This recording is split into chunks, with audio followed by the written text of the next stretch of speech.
আমাকে কিপটা বলেন? আসলে কি আমি কিপটা? কিপটা না, একটু হিসাব করে চলি। যে সংসারে স্বামী হিসাব করে চলে না, সেই সংসারে বউ কিন্তু হিসাব করে চলতে হয়, তাহলেই কিন্তু সংসার সুন্দর হয়, সেইখানে আয় উন্নতি হয়। তো কিছুদিন আগে আপনাদের ভাইয়া প্রায় 2.5 কেজির মতো মাংস নিয়ে আসছিল, গরু মাংস। আমি চাইলে কিন্তু সবগুলো মাংস একসাথে রান্না করে ফেলতে পারতাম, যেহেতু আমার ঘরে কোনো মেহমান ছিল না। তারপরেও ওইখান থেকে আমি অল্প একটু মাংস রেখে দিয়েছি, কারণ সবগুলো রান্না করলে তো সবগুলোই খাওয়া হতো।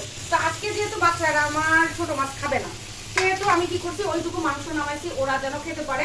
আর ছোট মাছ তো আমার খুবই ফেভারিট, খুবই পছন্দের, আপনারা সবাই জানেন যারা আমার ভিডিও সবসময় দেখেন। তো আজকে এই ছোট মাছ দিয়ে এই টমেটো দিয়ে পাতলা ঝোল করবো, আর এইটুকু গরু মাংস ওদের জন্য রান্না করব। বলেন তো, একটু হিসাব করে চললে কি কখনো খারাপ হতে পারে? আর এই যে করলা ভাজি করছে, করলা ভাজিটাও কিন্তু বাচ্চারা তেমন একটা খায় না, করলা ভাজিটা আমারই পছন্দ। তো যাই হোক, যেহেতু সবগুলাই বাচ্চারা খাবে না, একটু বাচ্চাদের খেয়াল রাখাও দরকার। আর আপনাদের ভাইয়া চলে গেছে, তার একটা প্রোগ্রাম আছে সেখানে। তো এখন চাইলেও কিন্তু আমি বাচ্চাদের জন্য মাংস আনতে পারতাম না, পারতাম না। তো যেহেতু একটু হিসাব করে ঘরে রেখে দিছি, সেহেতু কিন্তু এই যে আমার কাজে লেগে গেল। হ্যাঁ, তো যদি আপনারা তারপরও আমাকে কিপটা বলেন, আমার তাতে কোনো সমস্যা নাই। আমি প্রাউডলি স্বীকার করবো যে হ্যাঁ আমি কিপটা, আমি একটু হিসাব করে চলি, ঠিক আছে? এটা আমার কোনো সমস্যা নেই, বরঞ্চ ভালোই লাগবে।